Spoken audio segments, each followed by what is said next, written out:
Sebelum saya mulai khotbah saya, mari saya undang kita untuk sama-sama berdoa sekali lagi. Tuhan Bapa kami dalam surga, kembali lagi kami datang kepadamu Tuhan, memohon berkat tuntunan Roh Suci-Mu ketika kami akan mempelajari firman Tuhan. Roh Suci-Mu saja kiranya yang menerangi hati kami, pikiran kami, pengertian kami, agar kami boleh memahami maksud dan tujuan Tuhan melalui materi yang akan kami pelajari ini. Terima kasih Tuhan, dalam nama Tuhan Yesus kami berdoa. Amin. Baik saudara-saudara, seperti yang saudara telah lihat di buletin bahwa judul daripada khotbah saya pada sahabat ini adalah The 24 Elders, atau dalam bahasa Indonesianya adalah 24 tua-tua. Saudara tahu di mana istilah 24 tua-tua ini muncul? Saudara-saudara yang adalah pelajar Alkitab, Bible students. Ini adalah, yes, kita ketemukan istilah ini dari buku Wahyu. Untuk khotbah pada siang hari ini, berhubung materi yang saya angkat berjudul 24 tua-tua atau 24 Elders. Jadi bentuk khotbah saya pada siang hari ini lebih kepada Bible study format. Bukan bukan sermon, bukan khotbah, tapi formatnya lebih kepada Bible study. Saya akan membuka banyak ayat-ayat dari Alkitab dan juga tulisan-tulisan dari Roh Nubuat. Dengan demikian, kita bisa tiba kepada kesimpulan yang berdasarkan kepada Alkitab dan juga Roh Nubuat. Kalaupun saudara-saudara mempunyai tanggapan yang lain, saudara-saudara bisa kemukakan perbedaan pendapat itu juga melalui Alkitab dan Roh Nubuat, sehingga dengan demikian apapun yang kita simpulkan dari pelajaran kita mengenai Alkitab ini hanya berdasarkan kepada Alkitab saja dan juga tulisan Roh Nubuat. Nah, mengenai 24 tua-tua ini, di dalam buku Wahyu, tulisan 24 tua-tua ini pertama kali keluar di buku Wahyu pasal 4. Wahyu pasal 4 ini menggambarkan keadaan di surga ketika tahta surgawi bersiap untuk menerima Yesus yang baru saja dibangkitkan, baru bangkit dari kematian di dunia ini, akan naik ke surga. Dan itulah yang terjadi, itulah scene atau gambaran yang terjadi di dalam Wahyu pasal 4 dan pasal 5. Nah, untuk langsung saja, saya akan mengajak kita membaca ayat-ayat yang berbicara mengenai 24 tua-tua ini. Saya akan share screen saya, dan kita akan buka dari Wahyu pasal 4. Nah, mari kita baca ya, ini ayatnya. Wahyu 4, mulai dari ayat 6. Dan di hadapan tahta itu ada lautan kaca bagaikan kristal di tengah-tengah tahta itu, dan di sekelilingnya ada, kenapa saya mulai dari ayat 6? Mulai dari ayat 2, Wahyu 4 ayat 2. Segera aku dikuasai oleh Roh, dan lihatlah sebuah tahta terdiri di surga, dan di tahta itu duduk seorang. Dan dia yang duduk di tahta itu nampaknya bagaikan permata yaspis dan permata sardis. Dan suatu pelangi melingkupi tahta itu gilang gemilang bagaikan zamrud rupanya. Dan sekeliling tahta itu ada 24 tahta, dan di tahta-tahta itu 24 tua-tua yang memakai pakaian putih dan mahkota emas di kepala mereka. Dan dari tahta itu keluar kilat dan bunyi guruh yang menderu. Dan 7 obor menyala-nyala di depan tahta itu, itulah ketujuh roh Allah. Dan di hadapan tahta itu ada lautan kaca bagaikan kristal. Di tengah-tengah tahta itu dan di sekelilingnya ada 4 makhluk, penuh dengan mata di sebelah muka dan di sebelah belakang. Adapun makhluk yang pertama sama seperti singa, dan makhluk yang kedua sama seperti anak lembu, dan makhluk yang ketiga mempunyai muka seperti muka manusia. Dan makhluk yang keempat sama seperti burung nasar yang sedang terbang. Dan keempat makhluk itu masing-masing bersayap 6, sekelilingnya dan di sebelah dalamnya penuh dengan mata, dan dengan tidak berhenti-hentinya mereka berseru siang dan malam, Kudus, kudus, kuduslah Tuhan Allah yang Maha Kuasa, yang sudah ada dan yang akan datang. Nah, di sini kita bisa dapati siapa yang hadir di dalam pertemuan yang ada di surga pada waktu itu. Jadi kalau saudara tadi perhatikan ayat-ayatnya, saudara bisa lihat bahwa di situ ada Dia yang duduk di atas tahta itu. Dan ini adalah Allah Bapa. Ada Allah Bapa di situ.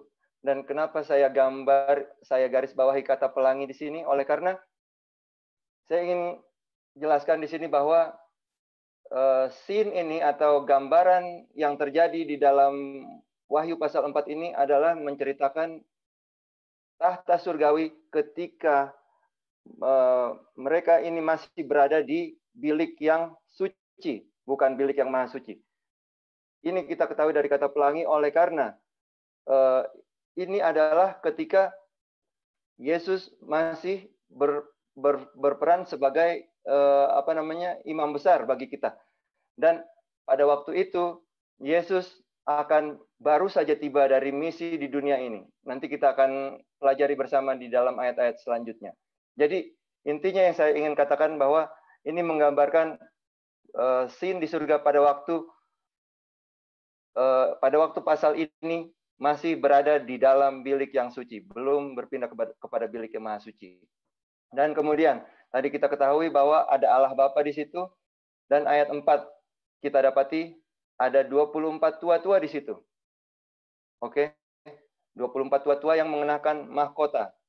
Kemudian ayat 5 ada ketujuh roh Allah di situ. Ketujuh roh Allah ini adalah Roh Kudus. Angka 7 menggambarkan kesempurnaan. Jadi ada Roh Kudus di situ, ada Allah Bapa di situ, dan ada 24 tua-tua di situ. Dan kemudian dikatakan di sini ada 4 makhluk yang penuh dengan mata katanya. Bersayap 6 dan berkata, Kudus, kudus, kuduslah Tuhan Allah. Saudaraku, saya ingin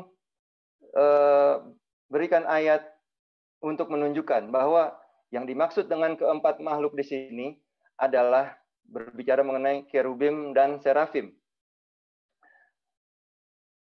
Mari kita lihat ini ayatnya di dalam Yehezkiel 1 ayat 10. Mukanya, sebentar saudara. Mukanya kelihatan begini.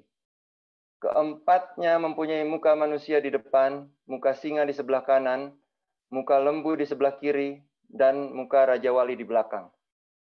Itu kan, kalau saudara perhatikan tadi, sama dia. Mempunyai muka seperti singa, dan makhluk yang kedua seperti anak lembu, makhluk yang ketiga mempunyai muka seperti muka manusia. Dan siapakah itu? Dikatakan masing-masing mempunyai 4 muka, dan mereka adalah kerub atau kerubim. Kerub-kerub itu naik ke atas. Jadi ini berbicara 4 makhluk ini adalah kerubim dan serafim. Sekarang saya ingin tunjukkan bagian daripada serafim yang dikatakan di dalam Wahyu 4 ini. Para serafim berdiri di sebelah, maaf saudara, ini di dalam Yesaya 6 ayat 2 dan 3. Para serafim berdiri di sebelah atasnya, masing-masing mempunyai 6 sayap. 2 sayap dipakai untuk menutupi muka mereka, 2 sayap dipakai untuk menutupi kaki mereka, dan 2 sayap dipakai untuk melayang-layang, dan mereka berseru seorang kepada seorang, katanya, Kudus, kudus, kuduslah Tuhan semesta alam. Jadi saudara bisa perhatikan bahwa inilah metode kita belajar Alkitab. Kita membandingkan satu ayat dengan ayat yang lain untuk mengetahui apa yang dimaksud pada ayat tertentu. Jadi dikatakan di dalam buku Wahyu tadi ada 4 makhluk, Dan berdasarkan ayat-ayat yang kita baca dari buku Yehezkiel dan juga Yesaya, 4 makhluk itu adalah kerubim dan serafim. Jadi pada saat ini kita sudah dapati bahwa ada Allah Bapa di situ, ada Roh Kudus di situ, ada kerubim dan serafim di situ, dan ada 24 tua-tua di situ. Saudara mengikuti cara saya. Nah, sekarang mari kita berpindah. Kita pakai kutipan dari tulisan Ellen White untuk mengetahui siapakah yang dimaksud oleh Ellen White mengenai ke-24 tua-tua ini. Saya mau lihat apakah ini kutipan yang saya ambil dari buku Desire of Ages. Seperti saya katakan tadi, bahwa skenario di dalam Wahyu 4 dan juga Wahyu 4. Wahyu 4 ini berbicara mengenai ketika tahta surgawi yang diisi oleh 24 tua-tua, Allah Bapa dan juga Roh Kudus, kerubim dan serafim sedang menunggu kedatangan Yesus pulang dari dunia ini kembali ke surga. Mari kita baca kutipannya di dalam buku Desire of Ages. Mohon bersabar saudara-saudara karena kutipan ini agak panjang. All heaven was waiting to welcome the Savior to the celestial courts. As he ascended, he led the way, and the multitude of captives set free at his resurrection followed. The heavenly host, with shouts and acclamation of praise and celestial song, attended the joyous train. As they drew near to the city of God, the challenge is given by the escorting angels. Lift up your heads, O ye gates, and be ye lift up, the everlasting doors, and the King of glory shall come in. Joyfully the waiting sentinels respond, who is the King of glory? This they say not because they know not who he is, but because they would hear the answer of exalted praise. The Lord, strong and mighty, the Lord, mighty in battle. Lift up your heads, O ye gates, even lift them up, ye everlasting doors, and the King of glory shall come in. Saudara-saudara, kalau saudara bayangkan, ini adalah seperti pasukan ya, malaikat berpasukan-pasukan saling bersaut-sautan, menyanyi satu sama lain, merayakan kemenangan Yesus dari misi di dunia ini. Dan inilah yang mereka nyanyikan di dalam perjalanan menuju ke surga. Kita teruskan. Again is heard the challenge. Who is the King of glory? For the angels never weary of hearing his name exalted. The escorting angels make reply, the Lord of hosts, he is the King of glory. Kita dapati ini di dalam Mazmur 24. Then the portals of the city of God are opened wide, and the angelic throngs sweep through the gates amid a burst of rapturous music. Nah, tolong perhatikan ini saudara-saudara. Disinilah dikatakan mengenai siapa-siapa saja yang ada di dalam Wahyu pasal 4 itu tadi yang kita baca. There is the throne. Ini adalah tahta. Saudara bisa buka kembali ya Alkitab saudara dan perhatikan Wahyu pasal 4. There is the throne, and around it the rainbow of promise. There are cherubim and seraphim. Ini yang tadi saya katakan setelah kita menggunakan metode deduction dari ayat yang lain dari Alkitab, kita ketahui bahwa 4 makhluk di dalam Alkitab, di dalam Wahyu dikatakan mereka adalah 4 makhluk, tetapi Ellen White menggunakan deskripsi langsung bahwa there are cherubim and seraphim. Kemudian siapa lagi di situ? The commanders of the angel hosts, the sons of God, the representatives of the unfallen worlds are assembled. The heavenly council before which Lucifer had accused God and his son, the representatives of those sinless realms over which Satan hath thought to establish his dominion, all are there to welcome the Redeemer. They are eager to celebrate his triumph and to glorify the King. Jadi di sini saudara-saudara kita ketahui secara gamblang dijelaskan oleh Ellen White. Siapa itu ke-24 elder? Saudara-saudara sudah mengikuti kira-kira siapa ke-24 elder ini berdasarkan deduction yang kita gunakan dari tulisan Ellen White. 24 elder ini adalah perwakilan dari dunia-dunia lain. Perwakilan dari dunia-dunia lain. Di situ, di dalam Wahyu 4 tadi kita baca ada Roh Kudus. Tetapi di dalam tulisan Ellen White ini tidak ada lagi Roh Kudus. Kemana Roh Kudus itu? Kalau saudara perhatikan Alkitab saudara di dalam Wahyu 5, ini masih berhubungan antara Wahyu 4 dengan Wahyu 5. Jadi, di dalam Wahyu 4, Roh Kudus masih ada. Tetapi di dalam Wahyu 5, Roh Kudus itu sudah turun, dikirim ke dunia ini. Kira-kira bertepatan dengan peristiwa apa ini, saudara-saudara? Apa yang terjadi di surga ini berhubungan dengan apa yang terjadi di dunia. Ini adalah berhubungan dengan peristiwa ketika Roh Kudus diturunkan ke dunia dalam peristiwa Pentakosta. Pada waktu Yesus tiba di surga, Roh Kudus dikirimkan ke dunia untuk membantu rasul-rasul. Dan itulah yang kita kenal di dalam peristiwa Pentakosta. Dan sekali lagi, tadi kita sudah ketahui bahwa 24 tua-tua itu adalah perwakilan dari dunia-dunia lain. Mungkin bagi sebagian dari kita belum terbiasa mendengar bahwa ada dunia-dunia lain juga yang Tuhan ciptakan. Kita hanya, selama ini, konsep yang kita ketahui adalah bahwa hanya ada dunia ini saja. Dari mana ini ide mengenai ada dunia-dunia lain?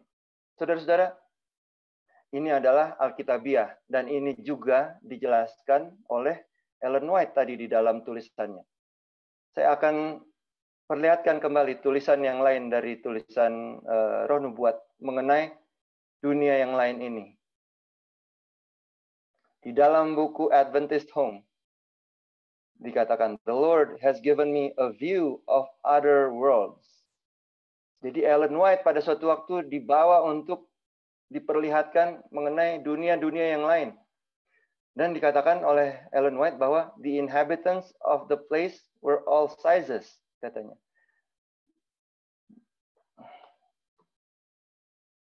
They were noble, majestic, and lovely, katanya. Dan kemudian mereka memperlihatkan wajah yang suci dan bersukacita, katanya. Kemudian Ellen White tanyakan kepada malaikat yang membawanya ke situ. I asked one of them why they were so much more lovely than those on the earth.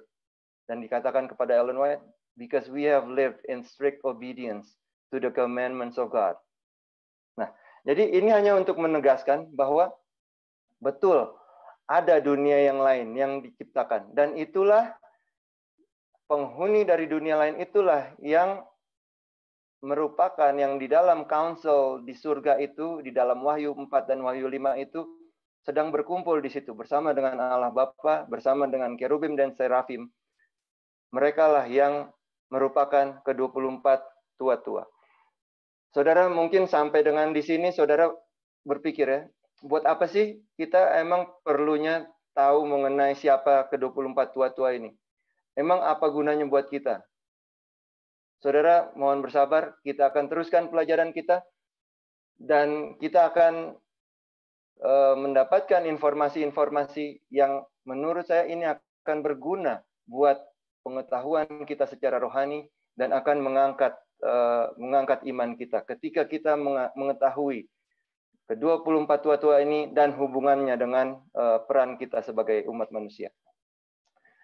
Dan sekarang saya akan tunjukkan tulisan dari Wahyu 5, maksudnya dari Alkitab di dalam Wahyu 5 ayat 5, yang akan saya hubungkan lagi dengan tulisan dari buku Ellen White, untuk menunjukkan lebih jauh mengenai ke-24 tua-tua ini.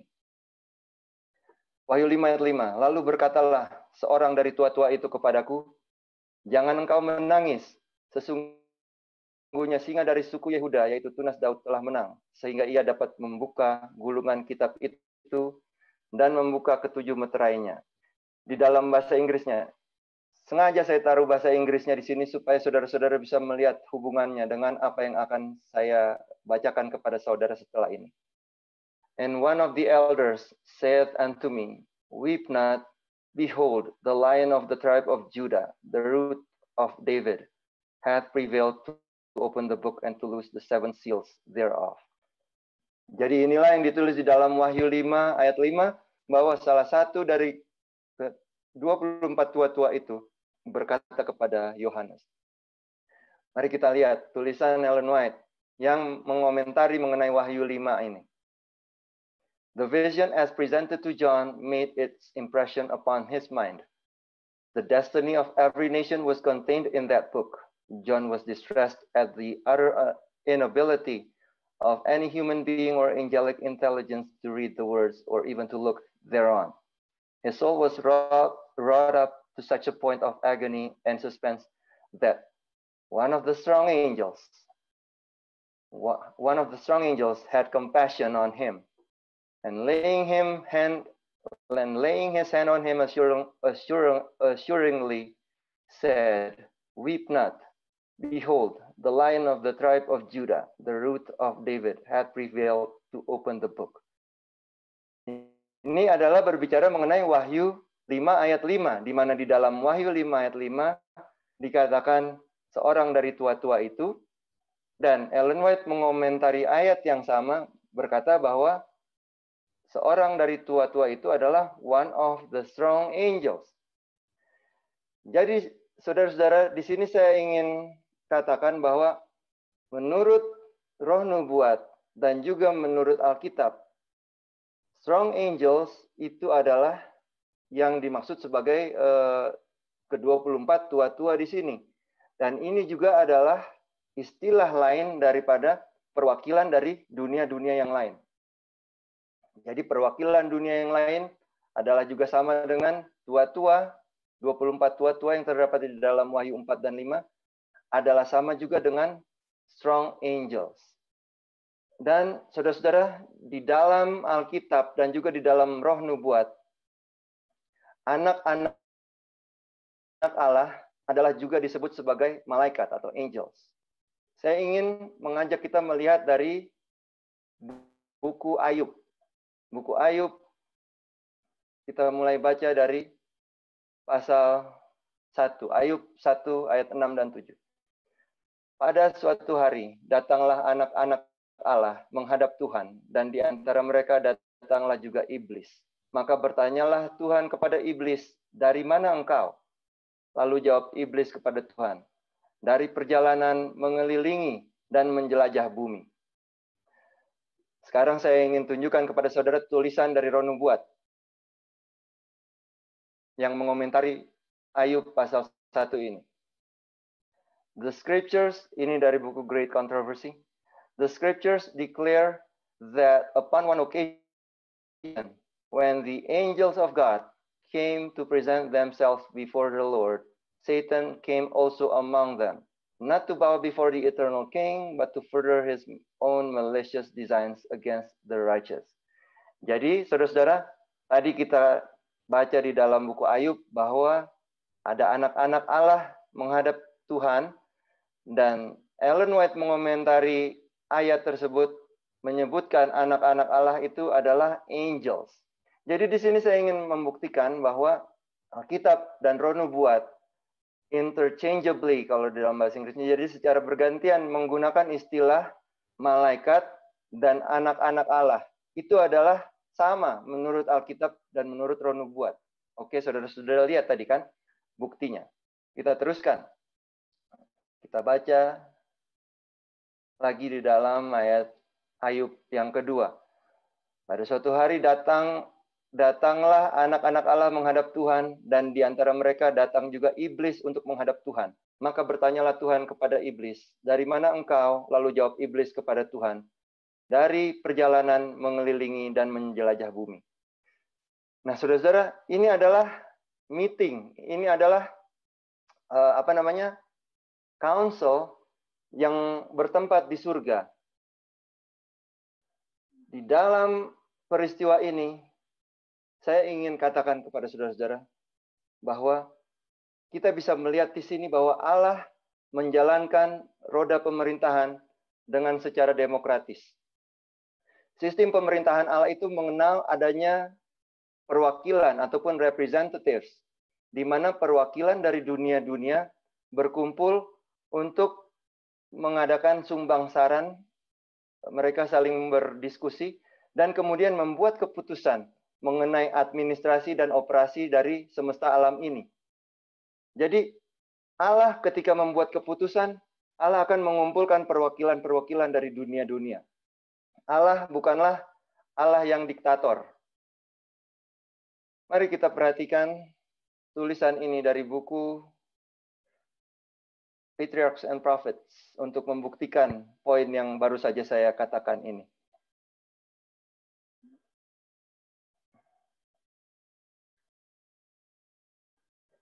In heavenly council, the angels pleaded with Lucifer.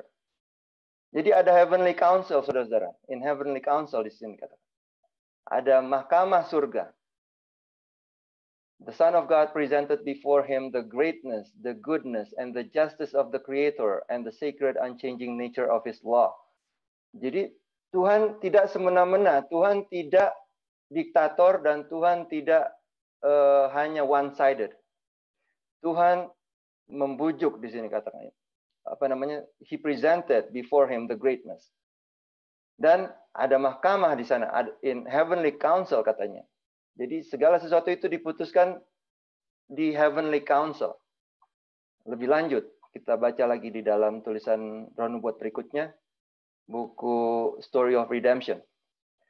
God assembled the angelic host to take measures to avert the threatened evil. It was decided in heaven's council for angels to visit Eden and warn Adam that he was in danger from the foe. Lagi-lagi di sini yang saya ingin tunjukkan bahwa ada heavenly council, ada mahkamah surga. Ketika Tuhan memutuskan sesuatu, Tuhan membahas itu semua di hadapan perwakilan-perwakilan dari semua dunia-dunia yang Dia ciptakan. Jadi keputusan tidak dilakukan secara satu sisi, tidak dilakukan secara diktator, tetapi Allah adalah Allah yang mengenal konsep pemerintahan Allah adalah mengenal perwakilan-perwakilan dari dunia-dunia lain. Tetapi tentu saja pada akhirnya Allah yang memegang kuasa tertinggi. Oke. Jadi apa yang kita baca tadi di dalam buku Wahyu pasal 1 dan 2 itu adalah sebuah heavenly council, mahkamah surga. Adalah sebuah meeting yang bertempat di surga. Dan kalau saudara perhatikan Ayub 1 dan Ayub 2 tadi, ada setan yang berada di dalam heavenly council itu. Kenapa ada setan di situ? Dan kenapa setan merasa memiliki hak untuk mewakili planet bumi? Saudara-saudara, untuk menjawab pertanyaan itu, saya ingin membahas dari penciptaan. Pada waktu penciptaan, Yesus menciptakan segala sesuatu, dan Yesuslah yang bertanggung jawab atas keberadaan kita. Kita lihat ini di dalam Yohanes. Pada mulanya adalah firman, firman itu bersama-sama dengan Allah, dan firman itu adalah Allah. Ia pada mulanya bersama-sama dengan Allah, segala sesuatu dijadikan oleh Dia, dan tanpa Dia tidak ada sesuatu pun yang telah jadi dari yang telah dijadikan. Jadi kita lihat di sini bahwa Yesuslah yang menciptakan dunia ini. Dan ketika Yesus menciptakan dunia ini, Yesus menciptakan Adam dan Hawa, dan Yesus menempatkan Adam dan Hawa ini di atas dunia, planet bumi ini. Kita teruskan baca dari Mazmur pasal 8. Jika aku melihat langitmu, buatan jarimu, bulan dan bintang-bintang yang kau tempatkan, apakah manusia sehingga engkau mengingatnya? Apakah anak manusia sehingga engkau mengindahkannya? Ini berbicara mengenai penciptaan. Namun engkau telah membuatnya, yaitu manusia, engkau telah membuatnya hampir sama seperti Allah. Nanti saya akan perlihatkan versi bahasa Inggris dari ayat ini. Di dalam bahasa Indonesia dikatakan, engkau telah menciptakan manusia hampir sama seperti Allah, dan telah memahkotainya dengan kemuliaan dan hormat. Saudara-saudara, ada kata mahkota di situ. Siapa yang memakai mahkota? Kita tahu bahwa raja lah atau penguasa yang memakai mahkota. Dan berdasarkan ayat ini kita ketahui bahwa Adam diciptakan sebagai raja atau penguasa. Dan kalau Adam, coba kita lihat ayat selanjutnya dulu ya, bahwa engkau membuat dia berkuasa atas buatan tanganmu, segala-galanya telah kau letakkan di bawah kakinya. Di bawah kakinya ini menunjukkan bahwa memang Adamlah yang menjadi penguasa. Segala sesuatu yang ada di bawah kakinya adalah di bawah kekuasaan dia sebagai raja atau penguasa di situ. Dan sebagai penguasa, tentu dia mempunyai daerah kekuasaan atau teritori. Di manakah daerah kekuasaan Adam ini? Kita baca ayat selanjutnya dalam buku Mazmur. Kambing domba dan lembu sapi sekalian, juga binatang-binatang di padang, burung-burung di udara, dan ikan-ikan di laut, dan apa yang melintasi arus lautan. Kalau saudara perhatikan dalam Alkitab, kalau dikatakan ada istilah binatang-binatang di padang, burung-burung di udara, ikan-ikan di laut, itulah adalah berbicara mengenai semua yang ada di dalam bumi ini. Jadi, Adam diciptakan sebagai penguasa atau sebagai raja. Dan daerah kekuasaan Adam adalah, dengan kata lain, di bumi ini. Adam adalah penguasa planet bumi. Dan agar supaya Adam dapat terus berkuasa, maka Adam harus menuruti hukum Allah. Hukum Allah ini menuntut penurutan yang sempurna. Adam harus menuruti hukum secara keseluruhan. Tetapi seperti kita ketahui, sayangnya Adam dan Hawa ini memilih untuk berdosa.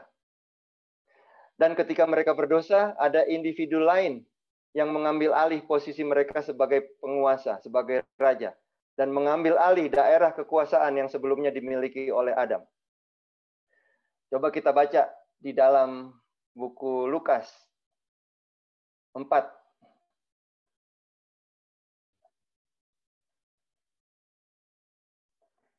Lukas 4 ayat 5 dan 6. Kemudian ia membawa Yesus ke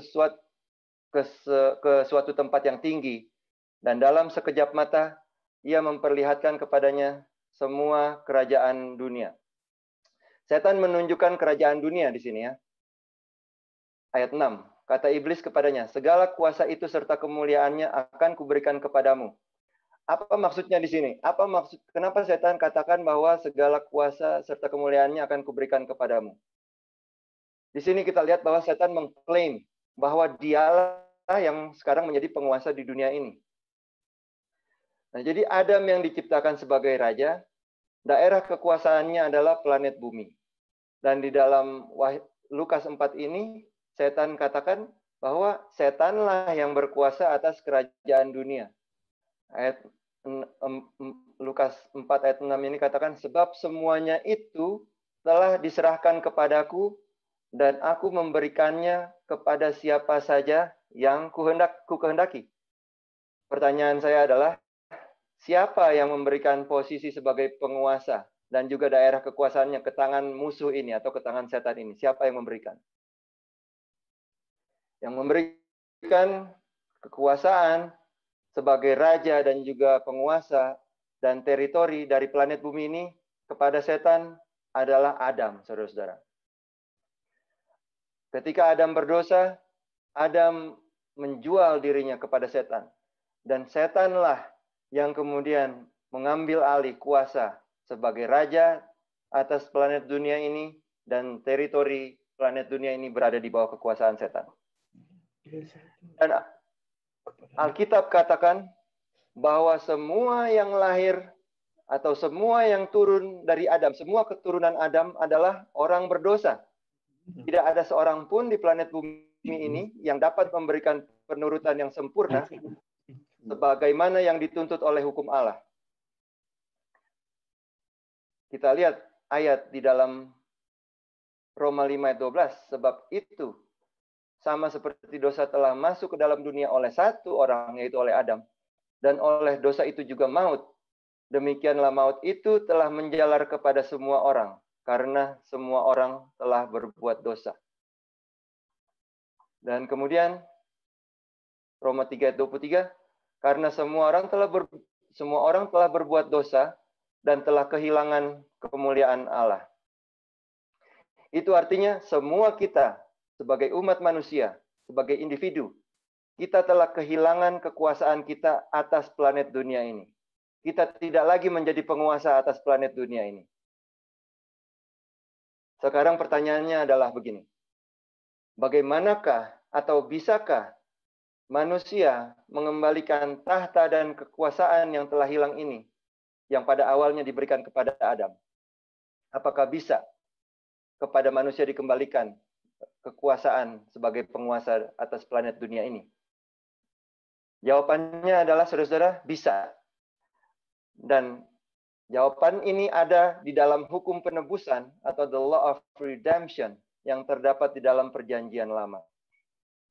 Di Israel, pada zaman di perjanjian lama, setiap orang diberikan sebidang tanah di mana mereka menjadi penguasa atas sebidang tanah tersebut. Apa yang terjadi kalau mereka menjual tanah itu? Dapatkah tanah itu dikembalikan kepada mereka? Dan jawabannya adalah iya, bisa. Tetapi ada hal-hal yang mesti dilakukan sebelum tanah itu dikembalikan kepada mereka. Dan mari kita perhatikan ayatnya dari buku Imamat. Perhatikan saudara-saudara, Imamat 25, ayat 25. Apabila saudaramu jatuh miskin, sehingga harus menjual sebagian dari miliknya, maka seorang kaumnya yang berhak menebus, yakni kaumnya yang terdekat, harus datang dan menebus yang telah dijual saudaranya itu. Jadi dikatakan di sini bisa, kalau seorang telah menjual tanahnya, dia bisa mendapatkan tanahnya kembali kalau saudaranya itu datang dan menebus. Nah, apa yang terjadi kalau seorang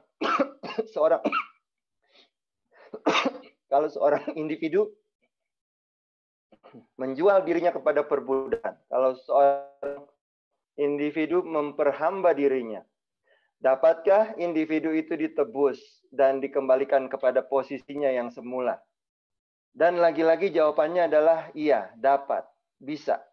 Kita lihat ayat selanjutnya di dalam Imamat 25 pasal yang sama, ayat 47 mulai.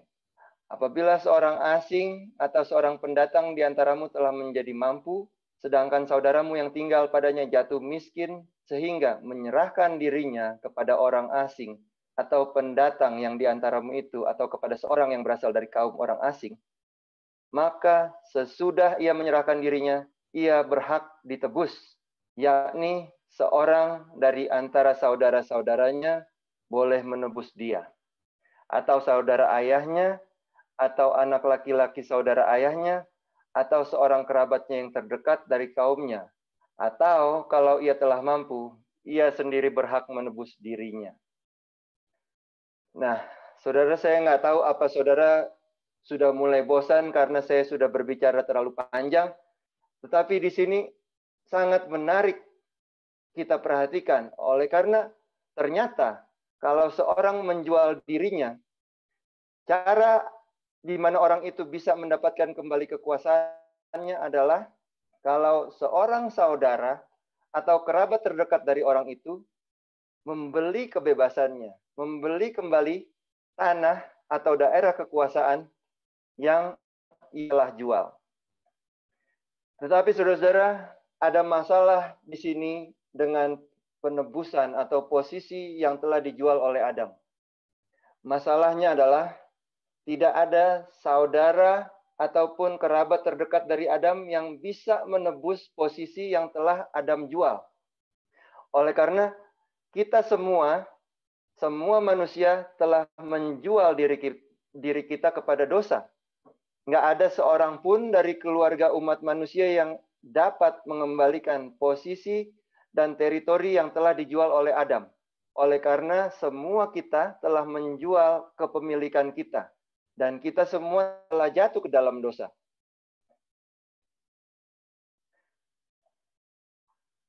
Roma 3 ayat 10. Seperti tertulis, tidak ada yang benar, seorang pun tidak. Roma 3:23, karena semua orang telah berbuat dosa dan telah kehilangan kemuliaan Allah. Jadi umat manusia ada dalam masalah besar.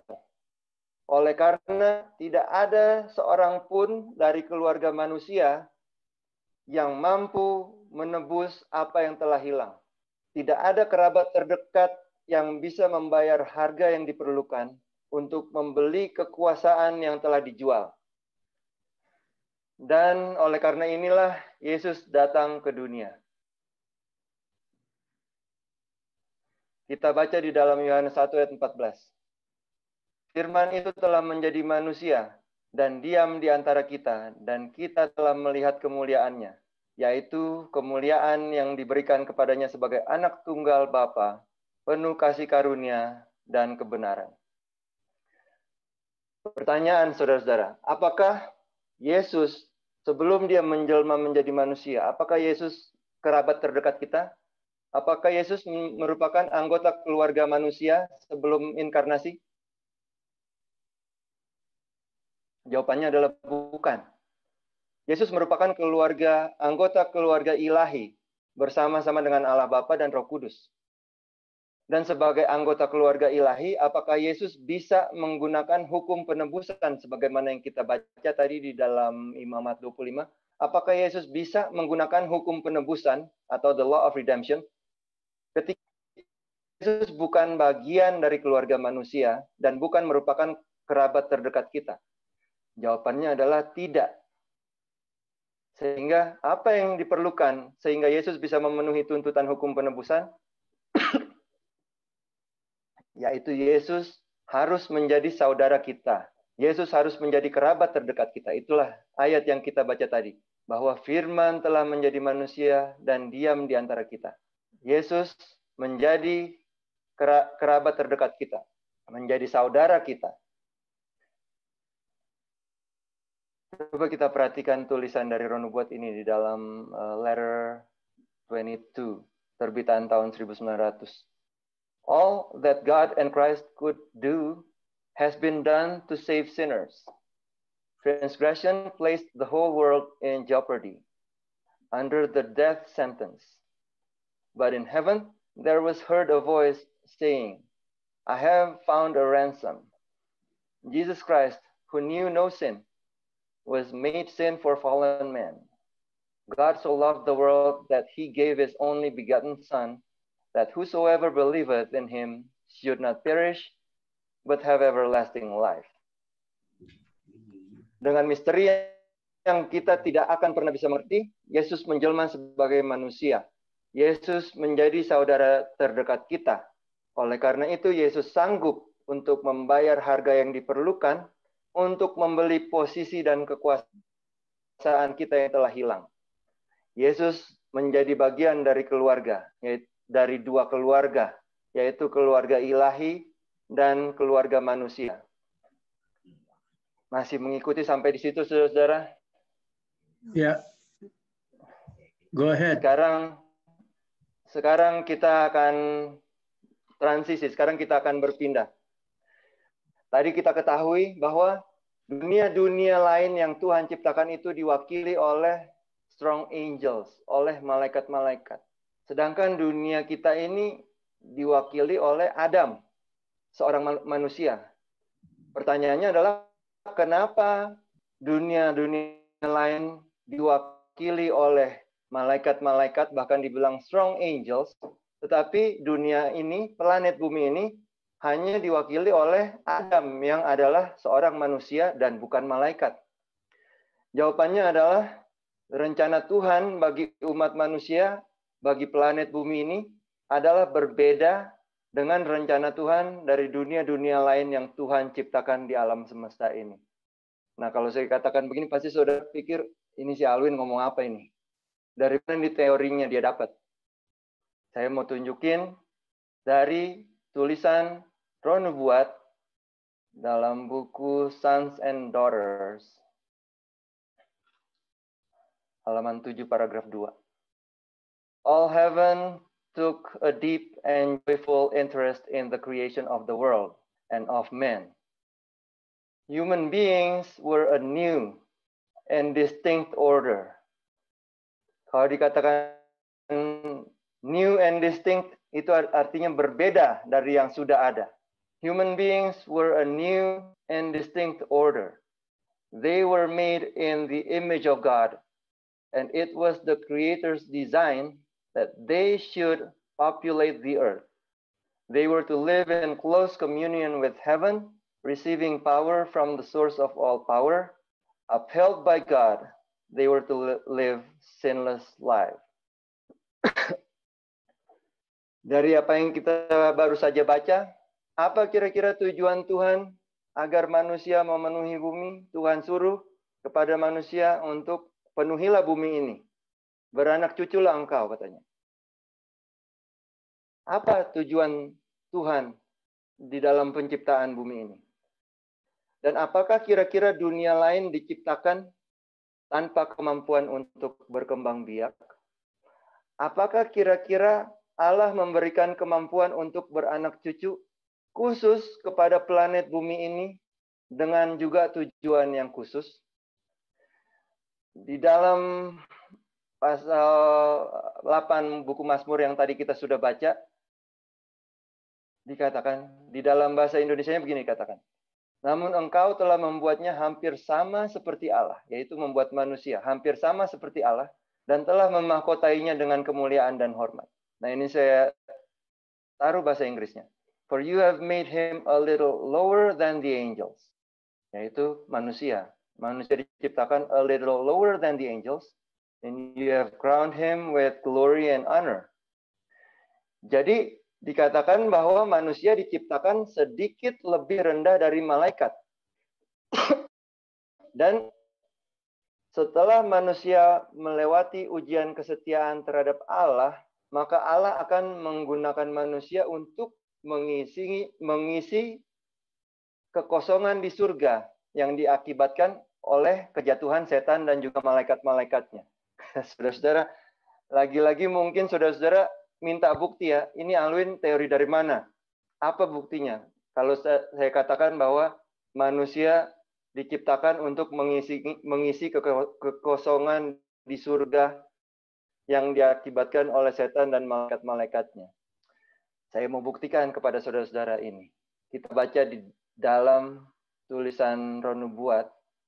Ini buku TA, judulnya TA ini adalah Truth About Angels, kalau saya nggak salah. Coba perhatikan saudara-saudara. God created man for his own glory, that after test and trial, the human family might become one with the heavenly family. It was God's purpose. Nah, ini dikatakan nggak pakai basa-basi, saudara-saudara. It was God's purpose to repopulate heaven with the human family.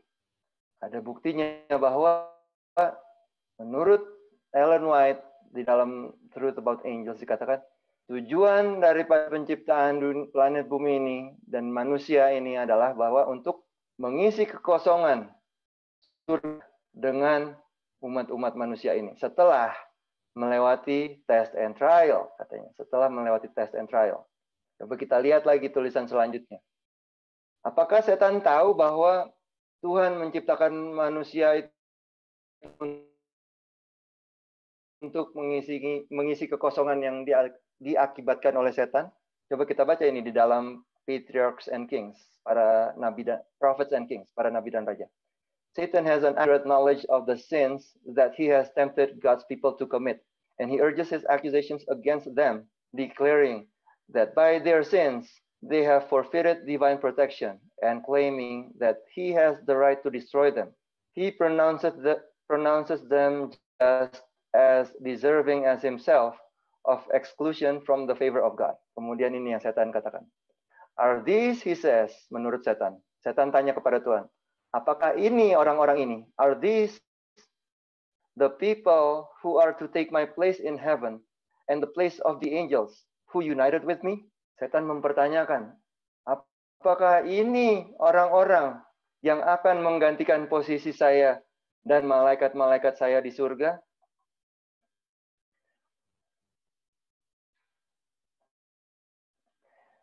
Tulisan lain dari buku Story of Redemption. The Father consulted His Son in regard to at once carrying out their purpose to make men to inhabit the earth. He would place men upon probation to test his loyalty before he could be rendered eternally secure. If he endured the test, kalau manusia berhasil melalui ujian kesetiaan ini, wherewith God saw fit to prove him, he should eventually be equal with the angels. Manusia pada akhirnya akan menjadi sama seperti malaikat-malaikat. He was to have the favor of God, and he was to converse with angels, and they with him. He did not see fit to place them beyond the power of disobedience. Saudara perhatikan baik-baik kutipannya. Bukan kita menjadi seperti malaikat lebih dahulu, baru kita bisa melewati ujian kesetiaan. Tetapi urutannya adalah kalau kita berhasil melewati ujian-ujian kesetiaan inilah, baru kita akan diperhitungkan sama seperti malaikat. Dan bagi saya pribadi, saudara-saudara, pelajaran ini memberikan kesan yang mendalam ketika kita memahami betapa tingginya panggilan yang Tuhan berikan kepada kita, kepada saudara, kepada saya, kepada kita manusia. Bahwa kita ini akan menjadi sama seperti malaikat. Dan hal ini tentunya mempengaruhi bagaimana kita hidup. Kalau kita menyadari bahwa kita ini, kalau kita melewati ujian-ujian kesetiaan ini, kita adalah sama seperti malaikat. Nah, saudara-saudara, orang Advent katanya bisanya cuma pakai tulisan Ellen White terus. Mana Alkitab? Mana bukti dari Alkitab? Saya mau tunjukkan bukti dari Alkitab, tapi satu lagi saja tulisan dari Ellen White. Buku Review and Herald. The vacancies made in heaven by the fall of Satan and his angels will be filled by the redeemed of the Lord. Jadi, nggak bisa ada kesimpulan lain menurut tulisan ini, saudara-saudara, bahwa memang itulah tujuan manusia ini diciptakan, yaitu untuk memenuhi atau mengisi kekosongan yang diakibatkan oleh setan dan malaikat-malaikatnya. The vacancies made in heaven will be filled by the redeemed of the Lord. Sekarang kita masuk ke dalam Alkitab. Apakah Ellen White sejalan dengan Alkitab? Lukas 20 ayat 34. Mulai dari ayat 34. Jawab Yesus kepada mereka, orang-orang dunia ini kawin dan dikawinkan. Tetapi mereka yang dianggap layak untuk mendapat bagian dalam dunia yang lain itu dan dalam kebangkitan dari orang mati, tidak kawin dan tidak dikawinkan. Sebab mereka tidak dapat mati lagi. Mereka sama seperti malaikat-malaikat. Ayat 36 katakan mereka sama seperti malaikat-malaikat. Dan mereka adalah anak-anak Allah. Karena mereka telah dibangkitkan. Dikatakan bahwa mereka adalah anak-anak Allah. Istilah yang sama yang digunakan di dalam buku Ayub tadi. Malaikat-malaikat, anak-anak Allah. Dipakai di dalam Lukas 20. Jadi saudara-saudara, ada 4 kesimpulan dari jawaban Yesus ini. Yang pertama adalah bahwa perkawinan memiliki tujuan khusus di dunia ini. Dan tujuannya adalah untuk memenuhi dunia ini.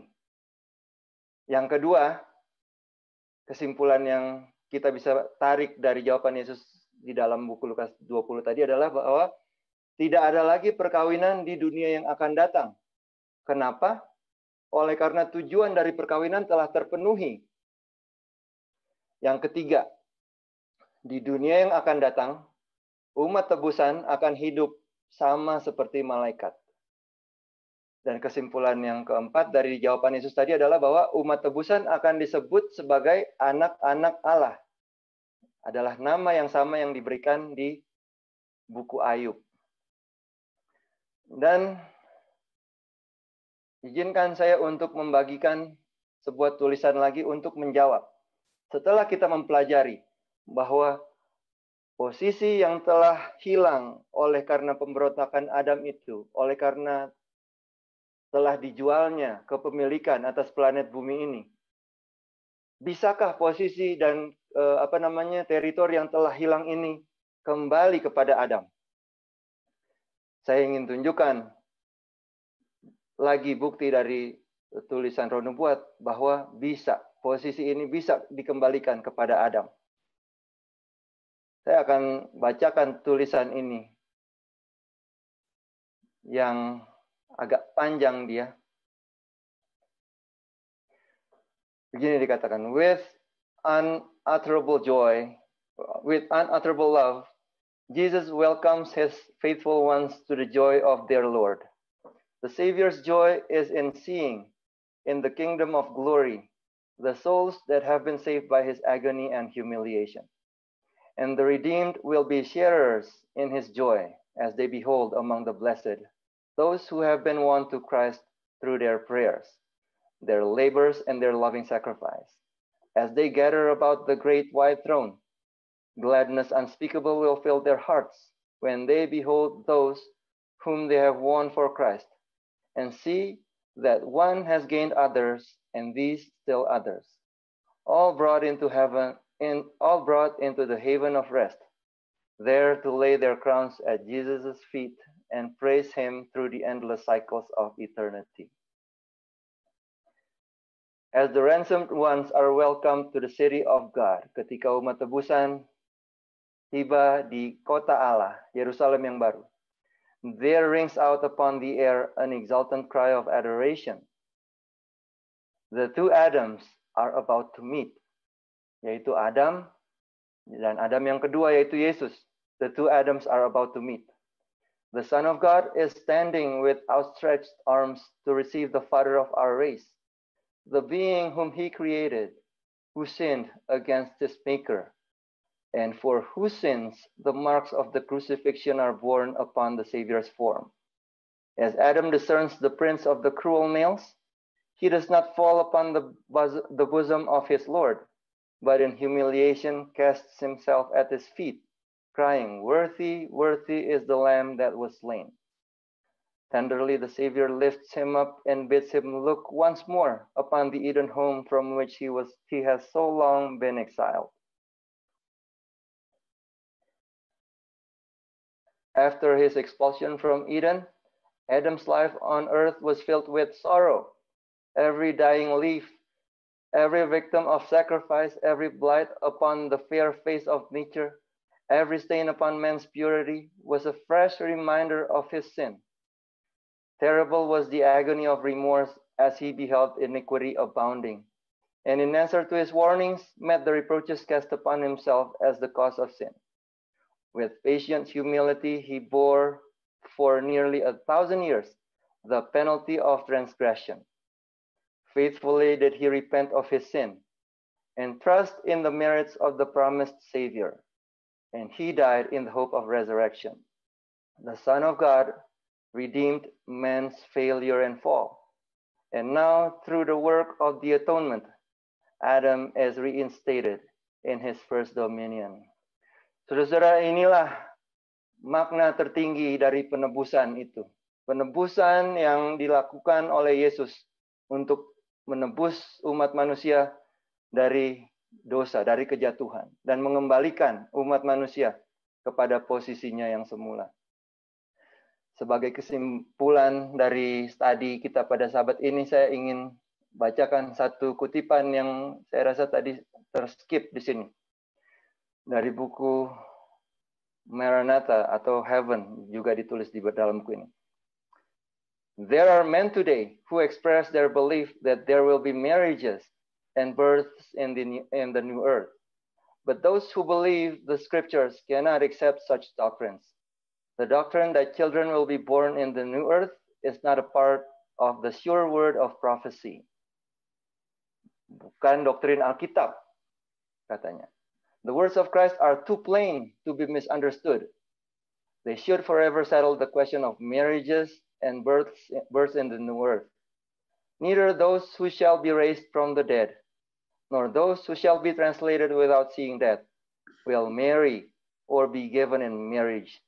They will be as the angels of God, members of the royal family. Saudara-saudara, inilah pelajaran yang ingin saya bagikan, dan semoga kita bisa terberkati dengan pelajaran yang kita pelajari ini.